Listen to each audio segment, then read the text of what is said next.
Өнөөдрийн бичлэг дээр сайтны сэтгэлгээний нууц гэсэн номыг танилцуулах болно. Номын арталт нь номын зохиолч нь ингэж хэлсэн байна. Надад 5 минут л тантай ярилцах боломж өгч. Тэгвэл би амьдралын тань үлдэж байгаа хугацаанд таны санхүүгийн ирээдүй ямар байхыг шууд хэлээд өгье. Яаж гэж вэ? Таны мөнгөний болоод амжилтын талаарх суурь итгэл үнэмшлийг тань шинжлэх замаар би үнийг хийх болно. Таны санхүүгийн болоод амжилтын талаарх суурь итгэл үнэмшлийг тань шинжлэх замаар гинэ.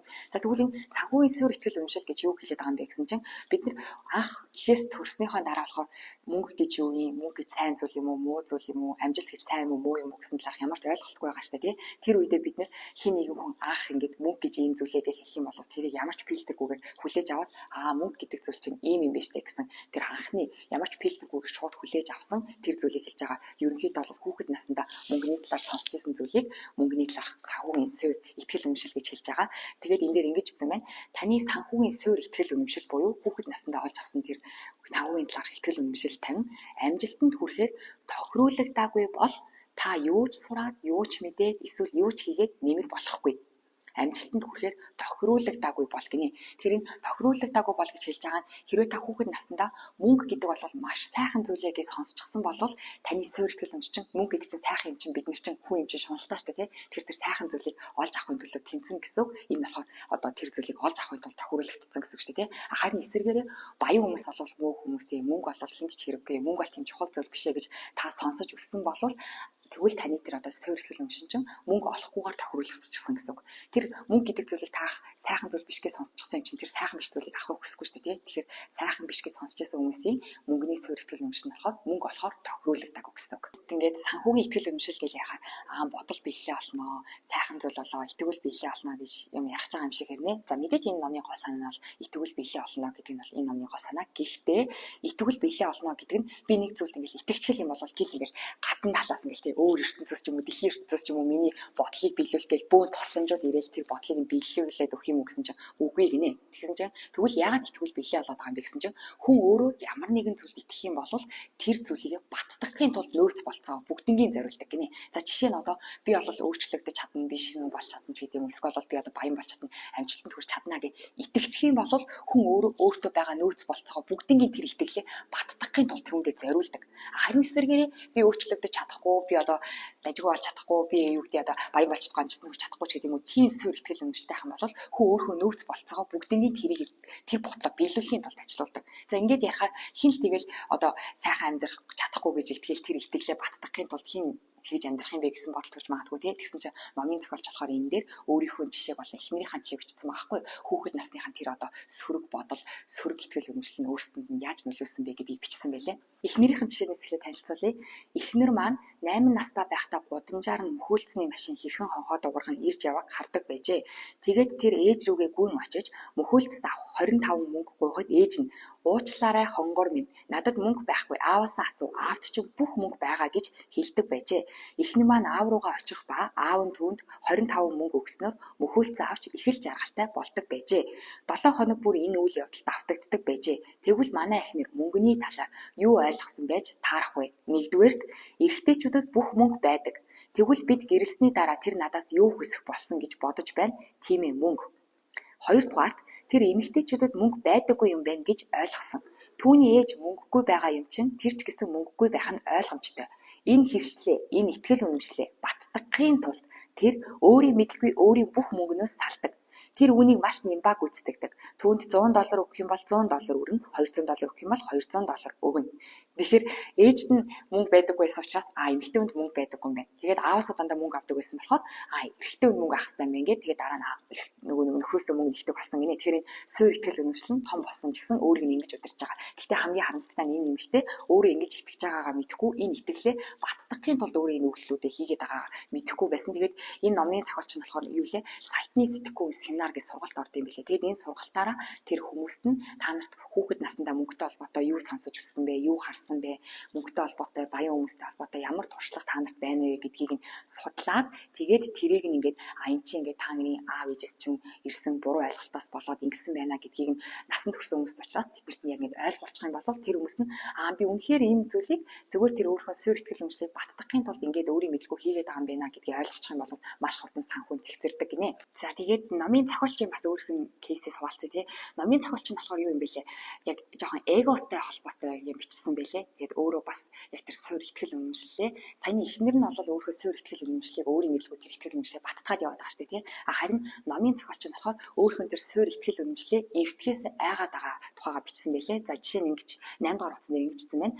Та нарын дунд байгаа олон хүний нэгэн адил би өөрийгөө чадвартай гэж боддог. Өөрийгөө чадвартай гэж боддог гинэ.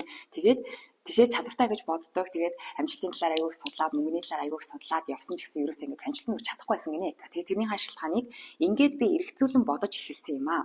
Өөрийн жинхэнэ ихтгэл үнэмшлийг тунгаан бодоод би хэдийгээр баян болохыг хүсэж байна гэж ярьдаг байсан ч сэтгэлийн гүндээ бол энэ талаар сэтгэл зовиндаг болохоо ойлгосон юм. Гол нь би айж байсан юм. Би бүтлгүйдэх юм уу, түүнээс дор зүйл болох, эсвэл амжилтанд хүрсэн ч дараа нь бүх зүйлээ алдах вэ гэж айж байлаа. Тэгвэл би жинхэнэ тэнэг болох байх. Хамгийн гол нь би өөрийнхөө талаарх чадвартай гэсэн түүхийг эвтгэхээс айж байв. Би амжилтанд хүрэх чадваргүй үргэлж сөхөрч унтлаа ажиллаж амьдрах ёстой бол яана. Өөрийгөө чадвартай гэд итгэцэн одоо нэг хэсний эго гэсэн үг шүү дээ тий. Өөрийгөө чадвартай гэд итгэцэн тэгтэл би ингээд явж ийснаа өөрөө миний одоо баян болохоо би амжилтанд хүрэх гэж хичээгээд явж байсан гэсэн эднэмаг бүтлгүүтчихвэл яана гэж айгаад тэгээд өөрөө тэрнээсээ айгаад байгаа учраас амжилтанд хүрэх гэж янз бүрийн ч юм одоо яг мөнгөтэй болох юм хий гэхээр яг зориг нь гарч өгдөггүй. Зориг нь гарах байгаа шалтгаан нь би чадвартай гэсэн тэр тайтл нь эвдэрч гээд өөрийгөө чадвартай гэж итгээд байгаа тэр итгэл үнэмшил нь эвдэрх гээд байгаа учраас яг үндсэн дээр бол яг тийм том юмд зорж чаддгүй байсан гинэ. Зохиолч нас өөрийнхөө хувьцааны талаарх ихтгэл үнэмшлийг ингэж хэлсэн мэлээ. 30 дугаар утсан дээр намайг хүүхэд байхад аав маань өдөр бүр ажлаас ирснийхээ дараа оройн хоолны үеэр сонин уншаад ширээн дээр шал дэмий хувьцаанууд гэж хашгирдаг байсныг би эргэн сансан юм. Шал дэмий хувьцаанууд гинэ. Тэгэхээр зохиолчийн ихтгэл үнэмшил нь хувьцаа болов шал дэмий гэсэн ихтгэл үнэмшилтэй юм гэсэн үг шүү дээ тий. Тэгээд энэ дээр ингэж хэлсэн байна. Би ямар ч амжилтанд хүрэхээр програмчлагдаагүй буруу хувьцааг буруу үнээр буруу үед авахар програмчлагдсан байсан юм. Яагаад хувьцаа шал дэмий зүйл гэж хэлж байгаа мөнгөний талаарх өөрийн дотоод итгэл үнэмшлээ өөрийн мэдлгүй батлахын тулд тэр шүү дээ. Өөрийн мэдлгүй гэдэг нь аюу амар агааз өөрийн мэдлгүй. Ямар нэгэн зүйлд итгэжгэл юм бол хүн өөрийн мэдлгүй автоматар тэр итгэл үнэмшлээ батлахын тулд ажилтдаг гинэ. Тэгээ энэ эхнэрийн кейс болон өөрийнх нь номын зохиолчийн кейсээс гадна маш олон хүмүүсийн сургалтанд сууж байхдаа ийм буруу итгэл үнэмшлээсээ болоод өөрөө өөртөө ашиггүй зүйлийг өөрөө сонгоод хийгээд идэг хүмүүсийн талаарх маш их зүйлийг бичсэн байлээ. За тэгээд энэ ном дээр тэгвэл юу гарах вэ гэсэн чинь ингэнэ. Бидэнд саад болдог зүйл бол бидний мэддэггүй зүйл биш. Харин сайн мэддэг бидний мэдлэгэл хамгийн том саад болдог. Энэ номонд сурхаас илүү сурсан зүйлээ мартах тухай өгүүлнэ. Сэтгэх болон үйл хөдлөл хийх хуучин арга барил чинь л таныг одоогийн байгаа байдалд хүргэсэн гэдгийг ойлгох нь маш чухал юм аа. Тэгэхээр шин зүйл сурна гэхээсээ гадна шин зүйл сурахаас илүүгээр хуучны тэр итгэл үнэмшил буруу итгэл үнэмшил чинь юу юм бэ? Тэр зүйлийгээ тэгээд яаж өөрөөсөө салгах вэ? Тэгээ энэ ном хоёр хэсэгтэй. Энэ нэгдүгээр хэсэг дээр нь болохоор мөнгөний талаарх таны суур итгэл үнэмшил гэдэг тэр мөнгөний талаарх суур итгэл үнэмшил биднэрт яаж нөлөөлдөг юм? Энэ суур итгэл үнэмшил нь яг юу юм? Энэ яг хэрхэн бий болсон юм бэ? Тэгээд энэ таны яг мөнгөний суур итгэл үнэмшил чинь тэгвэл юунд зориулагдаад програмчлагдчихсан байгаа юм бэ? Түрүүний ярьсанчлан амжилтанд хүрэхээр мөнгөтэй болохоор програмчлагдчихсан байгаа мó? Мөнгөгүй болохоор амжилтгүй байхаар програмчлагдчихсан байгаа мó? Тухайн нэгдүгээр хэсэгт нь гарна. Хоёрдугаар хэсэгт нь болохоор за тэгвэл бидний суур итгэл үнэмшил ингээд алдаатай юм байна, буруу юм байна. Тэгвэл буруу гэдгийг ойлгочихсон ч гэсэн жинхэнэ одоо зөв эерэг биднэрт ашигтай суур итгэл үнэмшил тийм мэдээллийг оруулж ирэх бол нэмэргүй шүү дээ тийм учраас хоёрдугаар хэсэг дээр нь болохоор мөнгөтэй хүмүүс болон мөнгөгүй хүмүүс амжилтанд хүрсэн хүмүүс болон амжилтгүй хүмүүсийн хоорондын итгэл үнэмшлийн ялгаа буюу цоошны мөнгөний талаарх шинэ файлуудыг таны толгойд оруулж өгнө гэдэг 17 шинэ файлыг хэлж өгсөн байлээ. Хуучин итгэл үнэмшил маань бидний толгойн дотор байгаа юм бол бид нэр яг тэрэн дээр л үндэслээд сонголтуудаа хийгээд штэ тий. Тэгэхээр цоошин мэдээлэл орж ирэх юм бол бид нэр арай одоо хуучнараа шууд автоматар тэрийг өвөлдөхгүйгээр арай эргэлзэж эхлээд өөр бас нэг сонголт байх боломжтой штэ гэж эргэлзэж эхлэх учраас 17 тэр шинэ файлыг бидний толгойн дотор үүсгэж өгөх юм байна. За эхлээд тэгвэл та бидний энэ мөнгөний талаар суур итгэл үнэмшил яаж бий болсон бэ гэсэн чинь илэрцийн үйл явц гэж зүйл байдаг гинэ. Илэрцийн үйл явц. Энэ бодит байдал яаж биелэл болдог вэ гэсэн чинь бодол мэдрэмжийг төрүүлдэг, мэдрэмж үйл хөдлөлт хөтэлдэг, үйл хөдлөл үр дүнг авчирдаг. Бодлоос эхлэл ер нь бодол нь мэдрэмжийг төрүүлээ, мэдрэмж нь үйл хөдлөлийг төрүүлээд үйл хөдлөл нь үр дүнг авчирдаг гинэ. Тэгсэн чинь тэгвэл нэг сонирхолтой асуулт гарч ирж байна. Таны бодол хаанаас үүсдэг вэ? Та яагаад хажуудаа байгаа хүнээс ялгаатай сэтгэдэг вэ? Таны бодол таны тархинд дэх хадгалах ой санамжинд байгаа мэдээллийн файлаас гардаг. Тэгвэл энэ мэдээлэл хаанаас бий болдог вэ? Энэ танд өнгөрсөн үед суулгасан програмаас бий болдог. Тийм ээ. Энэ бол өнгөрсөн үед таны сонсч ийсэн, харж ийсэн болон таны туулж өнгөрүүлсэн 3 замаар танд бий болдог гинэ. Аман програмчлал, үлгэр дуурайлал, тодорхой үйл явдлууд гэсэн энэ 3 зүйлээр дамжуулж таны ой санамж бий болд юм байна. Та хүүхэд байхдаа мөнгөний талаар юу гэж сонсож байсан бэ? Та мөнгөтэй холбоотой хүүхэд наснда юуг харж өссөн бэ? Танай аав ээж чинь мөнгөнд яаж ханддаг байсан бэ? Хандлага нь ямар байсан бэ? Тэгээд тодорхой үйл явдлууд гэдэг нь болохоор та хүүхэд наснда байхдаа баян хүмүүстэй холбоотойгоор ч юм уу ямар тийм туршлага яг бодит таны туршлага байна. Энэ 3 зүйлээр дамжуулаад таны мөнгөтэй холбоотой ой санамж, таны толгойн дотор файлууд үүсдэг. Тэгээд энэ тэр файлууд нь болохоор суурь итгэл үнэмшил гэсэн үг юм байна. Тэгэхээр 3 янзаар бий болдог. За тэгвэл нэгэнд бий болчихсон байгаа энэ програмаа яаж эвдэж цоош нэр өөртөө ашигтайгаар бий болгох вэ? Таны санхүүгийн итгэл үнэмшлийг шинжилэн дахин шинээр програмчлахад 4 шат хэрэгтэй юм байна. За нэгдүгээр нь болохоор өөрчлөлтийн хамгийн ихний хүчин зүйл бол ухамсар юм. Та ямар нэг зүйлийг ухамсарлахгүйгээр өөрчлөх боломжгүй. Ухамсарлан гэдэг чинь ажиглаж ойлгоно гэсэн үг шүү дээ, тий? Тэгэхээр түрүүний нөгөө нэг сонсож, харж, туршиж үзсэн зүйлсүүдийг бодох юм байна. Би ямар зүйлээд хүүхэд байхдаа би мөнгөний талаар юу гэж сонсч илаа, мөнгөний талаар юу харж илаа, мөнгөний талаар надад ямар туршлага байгаа лээ гэдгийг ухамсарлаж ойлгож харж анзаарна гинэ. Ухамсарлан гэдэг чинь анзаарна гэсэн үг шүү дээ, тийм нэгдүгээр алхам нь. За тэгвэл хоёр дахь нь өөрчлөлтийн хоёр дахь хүчин зүйл бол ойлголт юм. Та өөрийнхөө сэтгэхүй хаанаас үүдэлтэй болохыг ойлгосноор энэ нь гаднаас танд ирсэн гэдгийг хүлээн зөвшөөрнө. За тэгэхээр энэ ойлгоно гэдэг нь болохоор таны толгойн дотор энэ бодогдож байгаа зүйлсүүд бол та өөрөө ингэж амар ингээл мөнгө болол ийм зүйл шүү. Хүүхэд байхдаа тий мөнгө болол ийм зүйл шүү гэж та өөрөө ингэж бодоогүй. Хин нэг хүн танд мөнгөний талаар ийм зүйлийг хэлснээс нь болоод та ийм итгэл үнэмшилтэй болцсон байна гэдгийг ойлгох нь хоёрдугаар шат юм байна. Өөрчлөлтийн гурав дахь хүчин зүйл нь тусгаарлалт юм.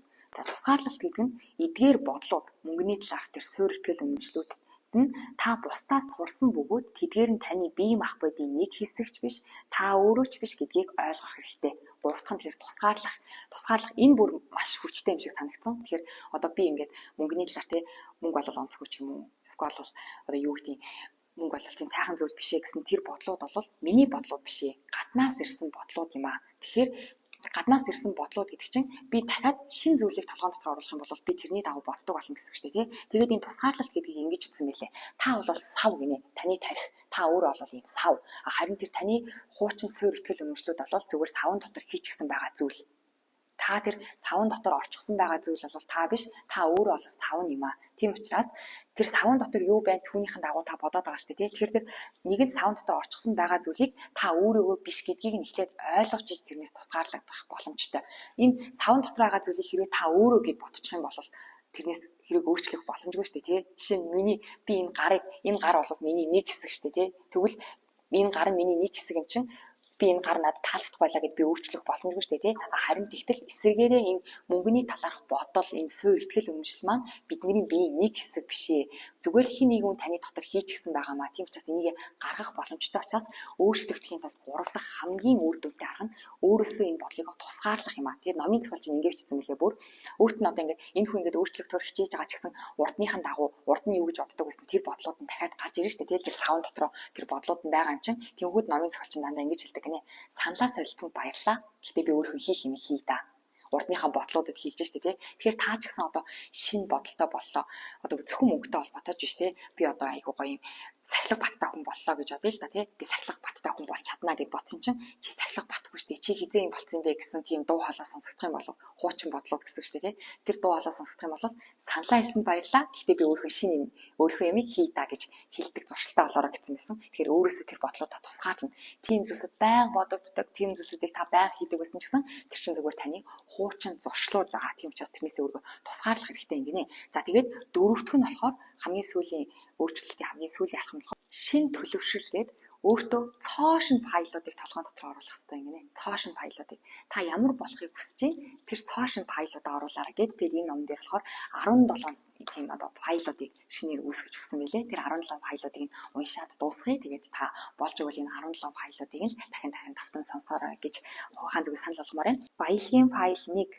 Баян хүмүүс би өөрийнхөө амьдралыг бүтээж байна гэж итгэдэг бол ядуу хүмүүс ийм амьдрал надад тохиож байна гэж итгэдэг. Баялагын файл 2. Баян хүмүүс мөнгөний тоглоомод хожихын тулд тоглодог бол ядуу хүмүүс алдахгүй тулд тоглодог. Баялагын файл 3. Баян хүмүүс баян болохоо амладаг бол ядуу хүмүүс баян болохыг хүсдэг. Баялагын файл 4. Баян хүмүүс том сэтгэдэг бол ядуу хүмүүс жижиг сэтгэдэг. Баялагын файл 5. Баян хүмүүс боломжинд анхаарлаа төвлөрүүлдэг бол ядуу хүмүүс бэрхшээл дээр анхаарлаа төвлөрүүлдэг. Баялагын файл 6. Баян хүмүүс бусад баян хийморлог хүмүүсийг бишрэн хүндэлдэг бол ядуу хүмүүс баян хийморлог хүмүүст дургуйтдаг. Баялагын файл 7.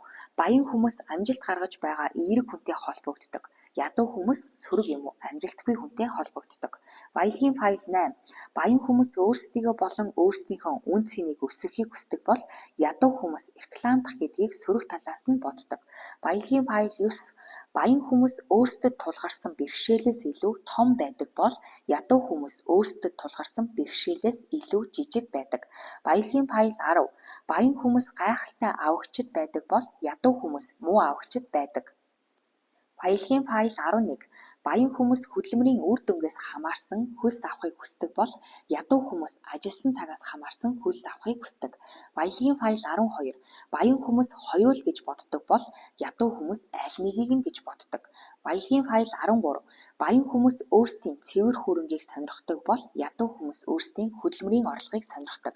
Баялагын файл 14. Баян хүмүүс өөрсдийн мөнгийг сайн зохицуулдаг бол ядуу хүмүүс өөрсдийн мөнгийг муу зохицуулдаг. Баялагын файл 15. Баян хүмүүс мөнгийг хүчийг нь шавхтал өөрсдийнхөө төлөө ажилуулдаг бол ядуу хүмүүс мөнгөний төлөө хүчээ шавхтал ажилдаг. Баялагын файл 16. Баян хүмүүс айдсыг үл хайхардаг бол ядуу хүмүүс айдсыг зогсоодог. Баялагын файл 17. Баян хүмүүс үргэлж суралцаж, өсч хөгжиж байдаг бол ядуу хүмүүс бүгдийг мэддэг гэж боддог.